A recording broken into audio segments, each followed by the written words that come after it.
My name is Stephanie Douglas, and this is A View from Abroad. Yes, I know it's been a very long time since I've done any type of podcast, but there's a time and a place, and right now, um, this is the time. The issue that I'm going to be speaking of is the issue of the supposed accessibility support program that Wade McLaughlin threw together with the help of Pat McDonald. I begged to be on that that committee, the community committee of individuals to inform these decisions, and of course was not allowed to be on that committee because I would have looked at the policies they created and called bullshit. At least that's my belief system as to why, even though I asked, I begged, I sent my resume, I have letters of reference, I've done the work in the past, why I was not allowed to be on one of the community members on to inform the government on creating the accessibility support program, which, what most people don't know, does not actually exist. It does not exist because Wade McLaughlin and his government, Tina Mundy and all that group, and at the time my MLA, Hannah Bell, didn't push. The Council of Canadians didn't push. Nobody pushed that these policies become an actual reality by being passed in the legislature. So the accessibility support program that exists on paper does not currently exist in reality. And so no one seems to know what the hell they're doing. So, this is my little intro to that, and I am going to be doing a more in depth analysis of the issues, specifically my issues, and whether there is still a case for a human rights complaint against the Minister of Social Development and Housing, and the new current minority conservative government, because they have chosen not to pass the accessibility support program in the legislature. They have chosen not to have their policy analysts review it to make sure that it is in fact a comprehensive policy that takes into account the needs of people on the so-called assured income due to disabilities and mental health issues, and that all the needed documentation is recognized by all their staff, which is not. So I'm going to just leave it at that for now, and then I'm going to start my little rant. And hopefully people will listen because this is important. This affects not only me, but I have the ability to speak up and speak out, which I have been doing for years on PEI, about the lack of supports for people with mental health issues and disabilities, and the difficulty in getting supports. Not only just the difficulty, but the hoops they make you crawl through, literally on your belly.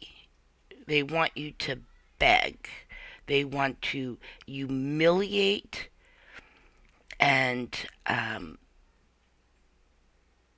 degrade every individual who is on this program, because none of them are willing to do some very simple things. One, read the damn policy even though it has not been enacted in the legislature. Two, recognize their own forms, which they don't. And three, it really isn't about people with disabilities or mental health issues. This is about the past liberal government stacking the government, stacking it with government employees who don't do their job, do not know their job, do not care about their job, and even more, they could care two hoots about the individuals they're supposed to support and who are vulnerable and afraid, do not know their rights, do not know how to access information, do not know where the information is being kept because none of the information is accessible to people on the website, not even the Act regulations and policies for income assistance, which it's supposed to be. And individual workers do not read the policies, do not know the amendments, and usually just say no. And then everything is an issue and a fight.